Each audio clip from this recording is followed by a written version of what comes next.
ಇನ್ನು ದರ್ಶನ್ ವಿರುದ್ಧ ನಿರ್ಮಾಪಕ ಉಮಾಪತಿ ಸ್ಫೋಟಕ ಆರೋಪವನ್ನ ಮಾಡಿದ್ದಾರೆ. ಈ ಮೈಸೂರಿನ ಒಂದು ಎಪಿಸೋಡ್ ಆಯ್ತಲ್ಲ ಹೋಟೆಲ್ನಲ್ಲಿ, ಆ ಸಂದರ್ಭದಲ್ಲಿ ಮೈಸೂರು ಕೇಸ್ನಲ್ಲಿ ವೆಪನ್ ತೆಗೆದು ಟೇಬಲ್ ನಲ್ಲಿ ಇಟ್ಟಿದ್ರು. ನನ್ನ ಮುಂದೆ ವೆಪನ್ ಇಟ್ಟು ಹೆದರಿಸಿದ್ರು. ಆ ಸಂದರ್ಭದಲ್ಲಿ ಆ ಒಂದು ಟೈಮಲ್ಲಿ ಆ ಸೀನ್ನಲ್ಲಿ 15ರಿಂದ 20 ಜನ ಇರ್ತಾರಲ್ಲಿ. ನನ್ನ ಕರೆದು ಕತ್ತು ಕೊಯ್ಯುವಂತ ಕೆಲಸ ಮಾಡಿದ್ರು. ನಿಜ ಹೇಳ್ತೀನಿ, ಅವತ್ತು ನಾನು ಬದುಕಿದ್ದೇ ಹೆಚ್ಚು ಅಂತ ಉಮಾಪತಿ ಹೇಳಿದ್ದಾರೆ. ದರ್ಶನ್ ವಿರುದ್ಧ ನಿರ್ಮಾಪಕ ಉಮಾಪತಿ ಮೈಸೂರು ಕೇಸ್ ಸಂದೇಶ್ ಹೋಟೆಲ್ನಲ್ಲಿ ಆದಂತಹ ಗಲಾಟೆ, ವೈಟರ್ಗೆ ಹೊಡೆದಂತಹ ಗಲಾಟೆ ಏನಿದೆ, ಮೈಸೂರು ಕೇಸ್ನಲ್ಲಿ ನನ್ನನ್ನು ಸಿಲುಕಿಸುವಂತ ಪ್ರಯತ್ನ ಮಾಡಿದ್ರು, ನನ್ನನ್ನು ಅರೆಸ್ಟ್ ಮಾಡೋದಕ್ಕೆ ಹುನ್ನಾರ ಮಾಡಿದ್ರು ಅಂತ ಟಿವಿ9ಗೆ ನಿರ್ಮಾಪಕ ಉಮಾಪತಿ ಗೌಡ ಹೇಳಿದ್ದಾರೆ.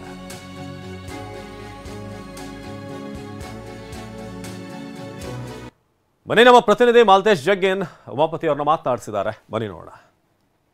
ಉಮಾಪತಿ ಅವರು ನಮ್ಮ ಜೊತೆ ಇದ್ದಾರೆ. ಸರ್, ಸಹಜವಾಗಿ ಅಂದ್ರೆ ಈಗ ಸದ್ಯಕ್ಕೆ ಚರ್ಚೆ ಆಗ್ತಿರ್ತಕ್ಕಂಥದ್ದು, ನಿನ್ನೆ ಒಂದು ಪೋಸ್ಟ್ ಹಾಕಿದ್ರಿ. ಆ ಪದ, ಆ ಮಾತು ಅವತ್ತು ನಿಮಗೆ ಎಷ್ಟು ಆಕ್ರೋಶ ಬರುವಂತಹ ರೀತಿಯಲ್ಲಿ ನಿಮ್ಮನ್ನ ಪ್ರೇರೇಪಿಸಿತ್ತು ಅಂತ ಗೊತ್ತಾಗಿದೆ. ಈಗ 50 ತಗಡೆ ತಗಡಾನಲ್ಲ ಚಿನ್ನದ ತಗಡು ಅನ್ನುವಂತಹ ಪದಕ್ಕೆ ಅರ್ಥ ಸರ್? ಸರಿ, ಇಲ್ಲ, ನಾನು ಹಾಕಿದ್ದಂಥದ್ದಲ್ಲ. ನಮ್ಮ ಏನು ಕೆಲವೊಬ್ರು ನಮ್ಮ ಸ್ನೇಹಿತರುಗಳು, ಅವರು ಇವರು, ಮತ್ತು ನಮ್ಮನ್ನು ಇಷ್ಟಪಡುವಂಥವ್ರು, ನಮ್ಮನ್ನು ಬೆಳೆಸಿರೋವಂಥವ್ರು ಒಂದು ಸ್ಟೇಟಸ್ ಹಾಕಿದ್ರು, ನನಗೆ ಟ್ಯಾಗ್ ಮಾಡಿದರು. ಆ ಟ್ಯಾಗ್ ಮಾಡಿದಾಗ ನಾನು ಅದನ್ನು ಶೇರ್ ಮಾಡಿದ್ದೆ ಬಿಟ್ಟರೆ ನಾವು ಹಾಕೊಳ್ಳೋವಂಥದ್ದಲ್ಲ. ನಾನು ಯಾವತ್ತೂ ಹೊಗಳ್ಕೊಳಕ್ಕೆ ಹೋಗಲ್ಲ ಸರ್. ಯಾಕಂದರೆ ಬೇರೆ ಸಾಮಾನ್ಯ ವ್ಯಕ್ತಿ ಥರ ನಾನು ಒಬ್ಬ ಸಾಮಾನ್ಯ ವ್ಯಕ್ತಿ. ನಾವು ಕೆಲವೊಂದಷ್ಟು ಕಲ್ತಿರೋದು ಇದೆ, ಕಲಿಸಿರೋದು ಇದೆ ಸರ್. ಆಮೇಲೆ ಯಾರು ಏನು ಬೇಕೋ ಮಾತಾಡಲಿ ಸರ್, ತೊಂದರೆ ಇಲ್ಲ. ಯಾಕಂದರೆ ಮಾತಾಡೋಂಥ ವ್ಯಕ್ತಿಗಳಿಗೆ ನಾವು ಉತ್ತರ ಕೊಟ್ಕೊಂಡವ್ರೆ ನಾವು ಗುರಿ ಮುಟ್ಟೋಕ್ಕಾಗಲ್ಲ ಸರ್. ಆಮೇಲೆ ಒಂದು ಅರ್ಥ ಮಾಡ್ಕೊಳ್ಳಿ, ಯಾವುದೇ ಕಾರಣಕ್ಕೂ ನಾವು ಇನ್ನೊಬ್ರಿಗೆ ಉತ್ತರ ಕೊಡೋಕ್ಕೆ, ಇನ್ನೊಬ್ರು ಪ್ರೂವ್ ಮಾಡೋಕ್ಕೆ ನಾವು ಹುಟ್ಟಿಲ್ಲ ಸರ್. ನಾವೇನು ಮನೇಲಿ ನಾವು ಪ್ರೂವ್ ಮಾಡಬೇಕು, ನಮ್ಮ ನಂಬಿರೋರಿಗೆ ನಾವೇನು ಪ್ರೂವ್ ಮಾಡ್ಬೇಕು ಮಾಡ್ಕೊಂಡಿದ್ದೀವಿ, ಅವ್ರಿಗೋಸ್ಕರ ನಾವು ಬದುಕ್ತಾ ಇದ್ದೀವಿ ಅಷ್ಟೇ ಸರ್. ಆಮೇಲೆ ಸಾರ್ವಜನಿಕ ವೇದಿಕೆಗಳಲ್ಲಿ ಆ ಥರ ಒಂದು ಸಮಯ ಸಂದರ್ಭಗಳಲ್ಲಿ ಸ್ವಲ್ಪ ಜಾಗೃತಿಯಿಂದ ಅವ್ರು ಮಾತಾಡಿದರೆ ಖುಷಿ ಇರ್ತಾ ಇತ್ತು. ಬಟ್ ಮಾತಾಡಲ್ಲ, ಏನು ಮಾಡಕ್ಕೆ. ಪವಿತ್ರ ಅವ್ರಿಗೆ ಒಂದು ಮೆಸೇಜ್ ಕಳಿಸಿರ್ತಕ್ಕಂಥದ್ದು ಜಸ್ಟ್ ಸಹಜವಾಗಿ ಸೋಷಿಯಲ್ ಮೀಡಿಯಾ ಇವತ್ತು ಯಾವ ಮಟ್ಟದ ಪರಿಣಾಮ ಬೀರ್ತಾ ಇದೆ ಅನ್ನೋಂಥದ್ದು ಎಲ್ರಿಗೂ ಕೂಡ ಗೊತ್ತಿರುವಂಥದ್ದೇ ಸರ್. ಒಂದು ಮೆಸೇಜ್ ಅನ್ನ ಪವಿತ್ರ ಅವರು ಕಳಿಸಿರುವಂತಹ ವಿಚಾರನ ಇಷ್ಟೊಂದು ಸೀರಿಯಸ್ ಆಗಿ ದರ್ಶನ್ ಅವ್ರು ಯಾಕೆ ತಗೊಂಡ್ರು ಅನ್ನುವಂಥದ್ದು? ಯಾಕಂದ್ರೆ ನೀವೆಲ್ಲ ಘಟನೆಗಳನ್ನ ನೋಡಿರ್ತೀರಾ, ಅವತ್ತಿನ ಸಂದರ್ಭದಲ್ಲೂ ಇಂತಹ ಬೆಳವಣಿಗೆಗಳು ಆಗಿರ್ತವೆ.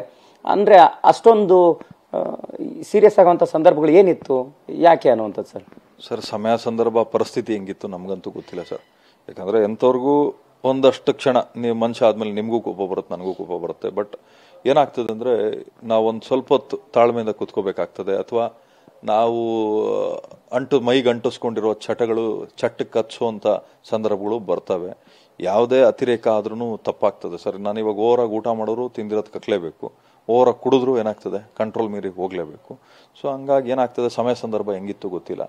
ಆಮೇಲೆ ಜೊತೆಲಿರೋರು ಯಾವ ರೀತಿ ಆ ಟೈಮಲ್ಲಿ ಅವ್ರಿಗೆ ಸ್ಪಂದಿಸಿದ್ರು ಏನು ಅಂತ ಗೊತ್ತಿಲ್ಲ. ಬಟ್ ಮಾಡಿರೋದಂತೂ ತಪ್ಪು ಸರ್. ಅಚಾತುರ್ಯ ಆಗಬಾರ್ದಾಗಿತ್ತು, ಆಗ್ಬಿಟ್ಟಿದೆ. ಏನು ಮಾಡಬೇಕು, ಅದು ಕಾನೂನಿನ ದೃಷ್ಟಿಯಿಂದ ಅದೇನು ಮಾಡಬೇಕು ಮಾಡ್ತಾ ಇದ್ದಾರೆ ಸರ್. ಸರ್, ಈಗ ಸಹಜವಾಗಿ ಪಾರ್ಟಿ ಮಾಡಿದಂಥ ಸಂದರ್ಭದಲ್ಲಿ ನೀವು ಸಾಕಷ್ಟು ಸಂದರ್ಭದಲ್ಲಿ ಪಾರ್ಟಿ ಮಾಡಿರ್ತೀರಿ, ಆ ಘಟನೆಗಳನ್ನು ನೋಡಿರ್ತೀರಿ, ಬೇರೆ ಬೇರೆ ಪ್ರದೇಶಗಳಿಗೂ ಕೂಡ ಹೋಗಿದ್ದೀರಿ. ಕರ್ನಾಟಕದಲ್ಲಿ ಮಾತ್ರ ಅಲ್ಲ, ಶೂಟಿಂಗ್ ಸ್ಪಾಟ್ ಅಂತ ಅಂದಮೇಲೆ 100 ಕಡೆ ಓಡಾಡಿದ್ದೀರಿ.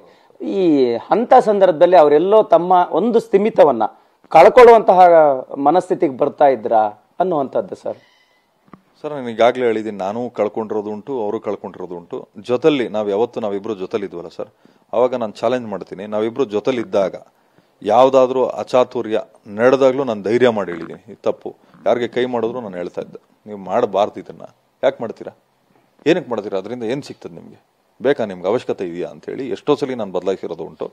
ಎಷ್ಟೋ ಸಲ ನಾನು ಕೋಪ ಮಾಡಿ ಮಾತಾಡ್ಕೊಂಡೋಗ್ಲಿ ಇವರು ನನ್ನ ತಾಳ್ಮೆ ಮಾಡಿ, ಬೇಡ ನಿರ್ಮಾಪಕರೇ, ನೀವು ನನಗೆ ಹೇಳಿದ್ಮೇಲೆ ನಾನು ನಿಮ್ಗೆ ಹೇಳೋ ಜವಾಬ್ದಾರಿ ಇರ್ತದೆ, ಬೇಡ ಮಾಡಬೇಡಿ ಅಂತೇಳಿ. ಸೊ ನಾನು ಹೇಳ್ತೀನಲ್ಲ, ಎಷ್ಟೋ ಸಲ ಆತನು ನನಗೆ ಒಳ್ಳೆ ದಾರಿ ತೋರಿಸಿದ್ದಾರೆ, ನಾನು ಆತನಿಗೆ ಒಳ್ಳೆ ದಾರಿ ತೋರಿಸಿದ್ದೀನಿ. ಬಟ್ ಇವತ್ತೇನೋ ಸಮಯ ಸಂದರ್ಭ ಸರಿ ಇಲ್ಲ. ಅದೇನೋ ಹೇಳ್ತಾರಲ್ಲ, show me your friends I tell you what you are ಅಂತ. ನಿಮ್ಮ ಸ್ನೇಹಿತರುಗಳನ್ನ ತೋರಿಸು ನೀನೇನು ಅಂತ ನಾನು ಹೇಳ್ತೀನಿ ಅಂತ ಹಂಗಾಗಿದೆ ಅಷ್ಟೇ. ಇವತ್ತೇನಾಗ್ತಿದೆ ಅಂದ್ರೆ, ಯಾವತ್ತು ಹಿಂದೆ ಮುಂದೆ ಓಡಾಡ್ತಾ ಇರ್ತಕ್ಕಂಥ ದರ್ಶನ್ ಅವ್ರ ಜೊತೆಗಿರ್ತಕ್ಕಂಥ ಆಪ್ತರು ಇಲ್ಲ, ಯಾರು ಇಲ್ಲ. ಇಷ್ಟು ದಿನ ಆಯ್ತು ಇವಾಗ ಪೊಲೀಸ್ ಕಸ್ಟಡಿಯಲ್ಲಿ ಇದ್ಕೊಂಡು. ಸೊ ಪ್ರತಿದಿನ ಅವ್ರು ಸುತ್ತಿರ್ತಕ್ಕಂತಹ ನಟರಾಗ್ಲಿ, ನಟಿರಾಗ್ಲಿ, ಸೊ ಇಂಡಸ್ಟ್ರಿ ಅವರಾಗ್ಲಿ, ಯಾರು ಕೂಡ ಸ್ಪಂದಿಸುವಂತಹ ಪರಿಸ್ಥಿತಿ ನಿರ್ಮಾಣ ಆಗ್ತಲ್ಲ ಸರ್. ಇದನ್ನ ಹೇಗೆ ಏನ್ ಹೇಳಕ್ ಇಷ್ಟಪಡ್ತೀರಿ ಈ ಘಟನೆಗೆ? ಸರ್, ಅವ್ರಿಗೂ ಒಂದು ಕುಟುಂಬ ಅನ್ನೋದಿದೆಯಲ್ಲ ಸರ್. ಸ್ನೇಹಿತರು ಹೌದು ನಿಜ, ಎಲ್ಲಿವರೆಗೂ ಸ್ನೇಹಿತರು. ಒಳ್ಳೇದು ಮಾಡಿದಾಗ ಓಕೆ ಜೊತೆಲಿರ್ಬೇಕು, ಕೆಟ್ಟದ್ದು ಮಾಡಿದಾಗ್ಲೂ ಜೊತೆಲಿರ್ಬೇಕು. ಬಟ್ ಇದು ಅಕ್ಷಮ್ಯ ಅಪರಾಧ ಅಲ್ವ ಸರ್. ಇಂಥದ್ರದನ್ನ ಯಾರು ಕ್ಷಮಿಸ್ತಾರೆ? ನಾನು ಹೇಳೋದು ಇವತ್ತಿಗೂ ನಾನು ಅವ್ರನ್ನ ತಾರೀಫ್ ಮಾಡ್ತೀನಿ ಸರ್. ಯಾಕೆಂದರೆ ಅಂಥದಕ್ಕೆ ಸಪೋರ್ಟ್ ಮಾಡಬಾರ್ದು, ನೀವೇನಿದ್ರೆ ಕರೆಕ್ಟಾಗಿದ್ದೀರಾ. ಬಟ್ ಕೆಲವೊಂದಷ್ಟನ್ನು ಯಾರ್ಯಾರಿಗೆ ಅನ್ಯಾಯ ಆಗಿದೆ, ನನಗೆ ಸಾಕಷ್ಟು ಜನ ನಿರ್ಮಾಪಕರುಗಳು, ಸಾಕಷ್ಟು ಜನ ಟೆಕ್ನಿಷಿಯನ್ಸ್ ಎಲ್ಲ ಫೋನ್ ಮಾಡಿದರು. ಇಲ್ಲ ಸರ್, ನೀವು ಮಾತಾಡೋದು ನೆನ್ನೆ ಯಾವುದೋ ಒಂದು ಮಾಧ್ಯಮದ್ದು ಇಂಟರ್ವ್ಯೂ ನೋಡಿದೆ, ಭಾಳ ಖುಷಿ ಆಯಿತು. ನಾನಂದೆ, ನೀವೆಲ್ಲ ಅವತ್ತು ಕ್ಷಮಿಸಿ ಕೂತಿದ್ದಕ್ಕಯ್ಯ ನಮಗೆ ತೊಂದರೆ ಬಂದಿದ್ದು. ನೀವು ಅವತ್ತು ಬುದ್ಧಿ ಕಲಿಸಿದ್ರೆ ಅವತ್ತು ನನ್ನ ತನಕ ಬರ್ತಾ ಇರಲಿಲ್ಲ. ಒಂದು ಅರ್ಥ ಮಾಡ್ಕೊಳ್ಳಿ. ಎಷ್ಟು ಜನ ಸರ್, ಬೆಳವಣಿಗೆ ಎಷ್ಟು ಜನ ಮಾತ್ರ ಅದ್ರ ಬಗ್ಗೆ ಪ್ರಸ್ತಾಪ ಮಾಡಿ, ಯಾರು ಜಗ್ಗೇಶ್ ಸರ್ ಇರ್ಬೋದು, ನಾನಿರ್ಬೋದು, ಅವಾಗ ರವಿ ವರ್ಮಾ ಅವ್ರು ಇರ್ಬೋದು, ಮತ್ತು ಧ್ರುವ ಸರ್ಜಾ ಅವ್ರು ಇರ್ಬೋದು, ಆಮೇಲೆ ಪಾಪ ಸುದೀಪ್ ಸರ್ ಎಷ್ಟೋ ಸಲ ಅಲ್ಲಿ ಕಚ್ಕೊಂಡು ಸುಮ್ಮನೆ ಆದರು, ಪುನೀತ್ ಸರ್ ಅಲ್ಲಿ ಕಚ್ಕೊಂಡು ಸುಮ್ಮನೆ ಆದರು, ಎಷ್ಟೋ ಜನ ಆ್ಯಕ್ಟರ್ಗಳು ಸುಮ್ಮನೆ ಕೂತ್ಕೊಂಡ್ರು ಸರ್. ಅವತ್ತು ಸುಮ್ಮನೆ ಕೂತಿದ್ದಕ್ಕಲ್ವ ಈ ಲೆವೆಲ್ಗೆ ಬಂದಿದ್ದು. ಅವತ್ತೇ ಚಿಕ್ಕದ್ರಲ್ಲೇ ಅದನ್ನು ಚೂಟಾಕ್ಬಿಟ್ಟಿದ್ದಿದ್ರೆ, ಆ ತಪ್ಪುಗಳನ್ನ ಸರಿ ಮಾಡಿದ್ದಿದ್ರೆ ಇಲ್ಲಿವರೆಗೂ ಬರ್ತಾ ಇರಲಿಲ್ಲ. ನಾನು ಹೇಳೋದೇನಂದರೆ, ಯಾಕೆ ಸಹಿಸ್ಕೋತೀರಾ? ಏನಕ್ಕೆ ಸರ್ ಸಹಿಸ್ಕೋತೀರಾ? ಯಾರಾದ್ರೆ ಏನಂತೆ? ರಾಕ್ಷಸ ಆದರೆ ಏನು, ದೆವ್ವ ಆದರೆ ಏನು? ನಿಮ್ಗೆ ತಾಕತ್ತಿಲ್ವಾ? ನಾನು ಹೇಳೋದಿಷ್ಟೇ, ಎಲ್ಲರಿಗೂ ಶಕ್ತಿ ಇರೋದಕ್ಕೆ ಬೆಳೆದಿದ್ದೀರಿ. ನನಗೆ ತೊಂದರೆ ಆಯಿತು ಸರ್, ಏನೋ ಅಮಾಯಕನ್ನ ಕರ್ಕೊಂಡೋಗಿ ಮೈಸೂರು ಕೇಸಲ್ಲಿ ಸಿಗಾಕ್ಸಕ್ಕೆ ಹೋದ್ರು ಸರ್. ನೀವು ನಂಬ್ತಿರೋ ಇಲ್ಲ ಸರ್, ನಾನು ಮನೆಗೆ ಬಂದೆ, ನನ್ನ ಮಕ್ಕಳು ಕಣ್ಣೀರು ಹಾಕಿ ನನ್ನ ತಪ್ಕೊಂಬಿಟ್ರು ಸರ್. ಇವತ್ತಿಗೂ ನಾನು ಅದನ್ನು ಮರೆಯೋಕ್ಕಾಗಲ್ಲ. ಯಾಕಂದರೆ ನಾನು ಮನೆಗೆ ಬಂದು ನನ್ನ ಮಗಳು ಹೆಚ್ಚು ಕಡಿಮೆ 2.5 ವರ್ಷ 3 ವರ್ಷ ವಯಸ್ಸಾಗ ಎಷ್ಟು ನೋವು ಮಾಡಿಕೊಂಡೆ. ಇದ್ಯಾವುದೇ ಅವಶ್ಯಕತೆ, ನಾನು ದುಡ್ಡಾಕಿ ಯಾವನಿಂದನೂ ನಾನು ಹಂಚ್ಕೊಳ್ಳೋದೇನಿತ್ತು ಸರ್. ಮೈಸೂರು ಸೋಷಿಯಲ್ಸ್ ಕ್ಲಬ್ಗೆ ಕರೆದು ಹೆಂಗೆ ಮಾತಾಡೋರು ನನಗೆ ಗೊತ್ತಿದೆ ಸರ್. ವೆಪನ್ ತೆಗೆದು ಟೇಬಲ್ ಮೇಲೆ ಇಟ್ಟರು, ತಲೆಯಲ್ಲಿ ಹಿಡ್ಕೊಳ್ಳಿ, ಎಲ್ಲದನ್ನು ಸಹಿಸ್ಕೊಂಡು ಕೂತ್ಕೊಂಡು ನಾನು ಎಲ್ಲಿ ಕೊಡ್ಬೇಕು ಕೊಟ್ಟೆ. ಅದಕ್ಕೆ ನಾನು ಹೇಳಿದ್ದು, ನಾನು ಯಾವತ್ತು ಕೈಲಾಗದ್ದು ನನ್ನ ಮಗ ಅಲ್ಲ. ನಾನು ಮನ್ಸು ಮಾಡೋರು ಏನು ಬೇಕಾದ್ರೂ ಮಾಡ್ತೀನಿ, ಆದರೆ ಕಾನೂನು ಚೌಕಟ್ಟಿನಲ್ಲೇ ಮಾಡ್ತೀನಿ. ನಾನು ಎಲ್ಲೆಲ್ಲಿ ಏನು ಎತ್ತ ನಮ್ಮಪ್ಪ ನನಗೆ ಹೇಳ್ಕೊಟ್ಟಿದ್ರು, ಏನೋ ಮಗನೇ, ಯಾರಿಗಾದ್ರೂ ಬುದ್ಧಿ ಕಲಿಸ್ಬೇಕ, ಕಾಲ ಕಾಯ್ದು ಬಾಲ ಕೊಯ್ಬೇಕು. ನೀನು ಏನು ಹೇಳು, ಕಾಲ ಕಾಯ್ದು ಬಾಲ ಕೊಯ್ಬೇಕು ಅಂತ. ಯಾಕೆ ನಾನು ಭಾಳ ನೋವು ಮಾಡ್ಕೋತೀನಿ ಅಂದರೆ ಸರ್, ಆ ವಿಚಾರದಲ್ಲಿ ನಂದೇನು ಪಾತ್ರ ಇಲ್ಲ ಸರ್. ನನಗೆ ಈತ ಹೇಳಿದ್ದು ಸರ್, ನಿರ್ಮಾಪಕರೇ ನನಗೊಂದು ಮೋಸ ಆಗ್ತದೆ ನೋಡಿ ಅಂತ ಹೇಳ್ಬಿಟ್ಟು ಸರ್. ನಾನು ಇವತ್ತಿಗೂ ಯಾವ ದೇವಸ್ಥಾನದಲ್ಲಿ ಎಲ್ಲಿ ಬೇಕೋ ಬಂದು ಪ್ರಮಾಣ ಮಾಡ್ತೀನಿ ನನ್ನ ಕೇಸಲ್ಲಿ. ಯಾಕೆ ಸರ್ ಅದಕ್ಕೆ ಅದನ್ನು ಇಲ್ಲಿವರೆಗೂ ಅದಕ್ಕೆ ಒಂದು ಕನ್ಕ್ಲೂಷನ್ ಕೊಡಲಿಲ್ಲ? ಏನಕ್ಕೆ ಕೊಡಲಿಲ್ಲ? ಅವತ್ತೊಬ್ಬರು ನಿರ್ಮಾಪಕರು ಒಂದು ಪತ್ರಿಕಾ ಮಾಧ್ಯಮದವ್ರ ಹತ್ರ ಒಂದು ಮಾತು ಹೇಳ್ತಾರೆ. ಪೊಲೀಸ್ ಇಲಾಖೆಯವ್ರು ನನಗೆ ಹೇಳ್ತಾ ಇರೋ, ದರ್ಶನ್ ನೀನು ಅವನ್ನ ಸಿಗಾಕ್ಸಕ್ಕೆ ನೋಡ್ತಾ ಇದೆಯಾ, ಅದೇನಾದರೂ ಕರೆಕ್ಟಾಗಿ ಇನ್ವೆಸ್ಟಿಗೇಷನ್ ಆದರೆ ನೀನು ಒಳಗಡೆ ಹೋಗ್ಬಿಡ್ತೀಯಾ, ಎಲ್ಲ ನನಗೆ ಗೊತ್ತಿದೆ, ಪೊಲೀಸ್ನವ್ರಿಗೆ ಪ್ರೆಷರ್ ಇದೆ, ಹಂಗಾಗಿ ಮಾಡಲಿಲ್ಲ ಅಂತೇಳಿ. ಅವತ್ತೇ ಪೊಲೀಸ್ ಇಲಾಖೆ, ಮೈಸೂರು ಪೊಲೀಸ್ ಇಲಾಖೆ, ಅವತ್ತು ನೀವು ನಂಬ್ತಿರೋಲ್ಲ ಸರ್, ಸಿಚುವೇಶನ್ ಹೆಂಗಿತ್ತು ಅಂದರೆ, ನಿರ್ಮಾಪಕರೇ ಒಂದು ಸ್ವಲ್ಪ ಬರ್ತೀರಾ, ನಾವು ಮಾತಾಡ್ಬಿಡೋಣ ಅಂತ ನನ್ನ ಭಾನುವಾರ ಬೆಳಗ್ಗೆ ಕರ್ಸ್ಕೊಂಡ್ರು ಸರ್. ಕರ್ಸ್ಕೊಂಡ್ರೆ 2.5 ಅವರ್ ಆದರೂ ನಾನು ಫೋನ್ ತೆಗಿಲಿಲ್ಲ. ಕಟ್ ಮಾಡಿದ್ರೆ ನನ್ನ ಲೊಕೇಶನ್ ಒಬ್ಬರು ಒಂದು IPS ಅಧಿಕಾರಿ ನನಗೆ ಫೋನ್ ಮಾಡ್ತಾರೆ, ಉಮಾಪತಿ ಹಿಂಗಾಗಿದೆ. ಹ್ಞೂ ಸರ್, ಹೌದು ಸರ್. ದಡ್ಡನ ಮಗನೇ, ನಿನ್ನ ಅರೆಸ್ಟ್ ಮಾಡಕ್ಕೆ ನೋಡ್ತಾ ಇದ್ದಾರೋ ಅಂತ. ನನ್ನ ಯಾಕೆ ಸರ್ ಅರೆಸ್ಟ್ ಮಾಡ್ತಾರೆ? ನಿನ್ನ ಒಂದೇನೋ ಟ್ರ್ಯಾಪ್ ಮಾಡಕ್ಕೆ ರೆಡಿ ಮಾಡಿದ್ದಾರೆ, ಆ ಟ್ರ್ಯಾಪಲ್ಲಿ ನೀನು ಸಿಗಾಕ್ಸಿ ನೀನೇನಾದರೂ ಬೇರೆ ಹೀರೋಗಳ ಜೊತೆಲಿ ಸಿನಿಮಾ ಮಾಡ್ತೀನಿ ಅಂತ. ಹ್ಞೂ ಸರ್. ಬೇರೆ ಯಾವುದೋ ಒಂದು ಹೀರೋದು ಪ್ರಾಪರ್ಟಿ ಕೊಡ್ತೀನಿ ಅಂತೇಳಿ. ಹ್ಞೂ ಸರ್. ದಡ್ಡ ನೀನು ಸಿಗಾಕ್ಸಕ್ಕೆ ನೋಡ್ತಾ ಇದ್ದಾರೆ ನೋಡೋ ಅಂತ. ಕೊನೆಗೆ ನಾನು ಆವಾಗ ಫೋನ್ ಮಾಡಿ ನಾನು ಹೇಳ್ತೀನಿ, ಸರ್ ನಾನು ಎಲ್ಲೂ ಹೋಗ್ತಾ ಇಲ್ಲ, ಮೈಸೂರು ಹತ್ರ ಅದು ಯಾವ್ದು ಸರ್ ಹೋಟ್ಲದು, ತುಂಬ ಹಳೆ ಹೋಟ್ಲು, ಸಮರ್ಥ ಯಾವುದೋ ಒಂದು ಹಳೆ ಹೋಟ್ಲಿದೆ, ಅಲ್ಲಿ ಎಲ್ಲ ಹೀರೋಗಳು ಅಲ್ಲೇ ಉಳ್ಕೊಳ್ಳೋರು, ಭಾಳ ಹಳೇದು, ಸಂದೇಶ್ ಹೋಟ್ಲ ಹತ್ರ, ಅಲ್ಲಿದ್ದೀನಿ ಸರ್. ನಾನೇ ಅವಾಗ ಇನ್ಸ್ಪೆಕ್ಟರ್ಗೆ ಫೋನ್ ಮಾಡ್ತೀನಿ, ಸರ್ ನಾನೇ ಬರ್ತೀನಿ ಅಂತ. ಅವಾಗ ಏನೇನು ನಡೀತು ನಿಮಗೆ ಗೊತ್ತಿದೆ ಸರ್. ಅವತ್ತೆಲ್ಲ ಪಾಪ ಮಾಧ್ಯಮದವರು ನೀವು ನನಗೆ ಮಾರಲಿ ನಿಂತ್ರಿ ಸರ್. ನೀವು ನಂಬ್ತಿರೋಲ್ಲ, ಅವತ್ತು ನನಗೆ ನೋವಾದಷ್ಟು ಯಾವತ್ತೂ ನೋವಾಗಿಲ್ಲ ಸರ್. ಸರ್ ಏಕಾಏಕಿ ನೀವು ನಂಬ್ತಿರೋಲ್ಲ, ನನಗೆ ಬದುಕಬೇಕಾ ಸಾಯ್ಬೇಕು ಅಂತ ಆಗೋಯ್ತು ಸರ್. ಅವತ್ತು ನಡ್ಕೊಂಡಿದ್ದ ರೀತಿ, ನನ್ನ ಬಗ್ಗೆ ಮಾಡಿದ ರೀತಿ, ನನಗೆ ತೊಂದರೆ ಕೊಟ್ಟಿದ್ದ ರೀತಿ, ಇವತ್ತು ನನ್ನ ಕ್ಷಮಿಸೋಂಗೆ ಇಲ್ಲ ಸರ್. ನಾನು ಅವ್ರನ್ನ ಆದರೂ ಕೂಡ ಎಲ್ಲ ಸಹಿಸ್ಕೊಂಡು ಹಾಕಿದ್ದೀನಿ ಹೇಳಿ ಅಂತ. ಭೂಮಿ ತಾಯಿ ತಡ್ಕೊಂಡಿರೋದಕ್ಕೆ ಇವತ್ತೆಲ್ಲ ನಾವು ಜೀವಂತವಾಗಿದ್ದೀವಿ. ಮತ್ತು ಗಂಗೆ ಮಳೆ ಉಯ್ಲಿಲ್ಲ ಅಂದರೆ ನಾವು ನೀವು ಬದುಕಿರ್ತೀವ ಸರ್. ಹಂಗೆ ತಾಳ್ಮೆ ಅನ್ನೋದು ಪ್ರತಿಯೊಬ್ಬರಿಗೂ ಇರಬೇಕಾಗ್ತದೆ. ಆ ತಾಳ್ಮೆ ಅನ್ನೋದಿದ್ದಾಗ ಇವತ್ತು ಅವ್ರ ಕೈಯಾರೆ ಅವ್ರು ತಿನ್ನೋ ಅನ್ನಕ್ಕೆ ಮಣ್ಣು ಹಾಕ್ಕೊಂಡು, ಅವ್ರ ಗುಂಡಿ ಅವ್ರು ತೋಡ್ಕೊಂಡು ಮಣ್ಣು ಹೋದ್ರಲ್ವ. ನಾನು ಹೇಳೋದಿಷ್ಟೇ, ಯಾವತ್ತೂ ಅಷ್ಟೇ ಒಂದು ಅರ್ಥ ಮಾಡ್ಕೊಳ್ಳಿ, ತೊಂದರೆಗಳು ಬಂದಾಗ ಧೈರ್ಯವಾಗಿ ನಿಲ್ಲಬೇಕು.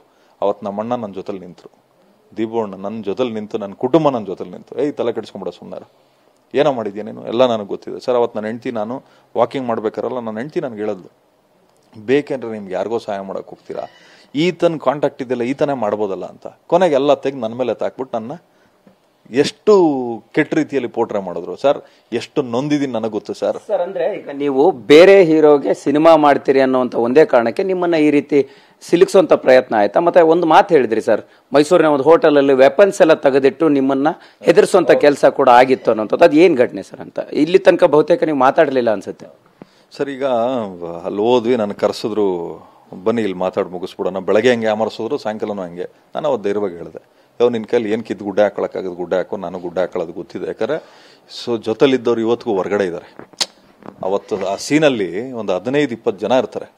ನಾನು ಅವತ್ತು ಧೈರ್ಯವಾಗೇ ಮಾತಾಡ್ತೀನಿ, ನಾನು ಕೇರ್ ಮಾಡೋಕ್ಕಲ್ಲ. ಬಟ್ ನಾನು ಹೇಳ್ತೀನಿ, ಒಂದು ಅರ್ಥ ಮಾಡ್ಕೊಳ್ಳಿ, ನಾನು ಏನು ನೋವು ತಿಂದಿದ್ದೀನಿ, ನಾನೇನು ಕಣ್ಣೀರು ಹಾಕಿದ್ದೀನಿ, ಒಂದು ದಿವಸ ಅದಕ್ಕೆಲ್ಲ ಉತ್ತರ ಕಟ್ಟಬೇಕಾಗ್ತದೆ. ನೀವು ಯಾವತ್ತೂ ಅಷ್ಟೇ ಸರ್, ನನಗೆ ಒಂದು ಡೇಟ್ ಹೊಡೆದ್ಬಿಡ್ಲಿ ಸರ್, ಸಹಿಸ್ಕೋತೀನಿ. ಬಟ್ ಸುಳ್ಳು ಆರೋಪ ಮಾಡೋದಿದೆಯಲ್ಲ ಸರ್, ಅವತ್ತು ನಾನು ಬದುಕಿದ್ದು ಹೆಚ್ಚು ಸರ್. ಯಾಕಂದರೆ ನನ್ನ ಕರೆದು ನಂಬಿಸಿ ಕತ್ಕುಯ್ಯುವಂಥ ಕೆಲಸ ಮಾಡಿದ್ರಲ್ಲ, ಇವತ್ತೇನಾಯಿತು ಸರ್? ಯಾರಿದ್ರು ಸರ್ ಅವತ್ತೆಲ್ಲ? ಇದೇ ಗ್ಯಾಂಗ್ ಇತ್ತಾ? ಬೇರೆ ಇತ್ತು, ಬೇರೆ ಗ್ಯಾಂಗ್ಗಳಿತ್ತು. ಅದರಲ್ಲಿ ಇದ್ದವನು ಅಂದರೆ ಅವ್ನು ನಾಗ ಇದ್ದ, ಲಕ್ಷ್ಮಣ್ ಇದ್ದ, ಇನ್ನೆಲ್ಲ ಬೇರೆ ಬೇರೆಯವ್ರು ಇದ್ರು ಸರ್. ಇರಲಿ, ಅವರೆಲ್ಲ ಪಾಪ ಮೀಟ್ ಆಗಿ ಕ್ಷಮಾಪಣೆ ಕೇಳಿದ್ರು. ಇಲ್ಲ ಸರ್, ನಮ್ದು ಅವತ್ತು ಸಂದರ್ಭ ಹೆಂಗಿತ್ತು ಅಂದರೆ ಇವ್ರನ್ನ ನಾವು ಬಿಟ್ಕೊಡಂಗೂ ಇರಲಿಲ್ಲ, ಕ್ಷಮಿಸಿ ಸರ್, ತಪ್ಪಾಗಿದೆ, ಅವತ್ತು ಆಗಬಾರ್ದಾಗಿತ್ತು, ಅವತ್ತು ಏನೇನೋ ಬೇರೆನೋ ನಡೀತು, ಕ್ಷಮಿಸಿ ಅಂತಲೂ ಹೇಳಿದ್ರು ಸರ್. ನಾನು ಹೇಳೋದಿಷ್ಟೇ, ಈ ದರ್ಪ, ಈ ದೌರ್ಜನ್ಯಗಳು ನಾನು ಎಷ್ಟೋ ನೋಡ್ಬಿಟ್ಟಿದ್ದೀನಿ ಸರ್. ನಾನು ವಯಸ್ಸಿಗೂ ಮೀರಿದ್ದು ತೊಂದರೆನೂ ನೋಡಿದ್ದೀನಿ, ವಯಸ್ಸಿಗೂ ಮೀರಿದ್ದು ಸಕ್ಸಸ್ಸು ನೋಡಿದ್ದೀನಿ, ವಯಸ್ಸಿಗೂ ಮೀರಿದ್ದು ಪಾಠನೂ ಕಲ್ತಿದ್ದೀನಿ ಸರ್. ನನಗೆ ಇವಾಗ ರಿಯಲೈಸ್ ಆಗಿರೋದೇನು ಗೊತ್ತಾ ಸರ್, ಅಯ್ಯೋ ನಾವು ಯಾರ ಮೇಲೂ ಚಾಲೆಂಜ್ ಮಾಡೋಕೆ ಹೋಗ್ಬಾರ್ದು. ನಮ್ಮ ಮನೆಗೆ ನಾವು ಬದುಕಿದ್ರೆ ಸಾಕಪ್ಪ, ಸಮಾಜಕ್ಕೆ ಏನು ಮಾದರಿ ಆಗ್ತದೆ ಮಾದರಿ ಆಗ್ಬೇಕಷ್ಟೆ.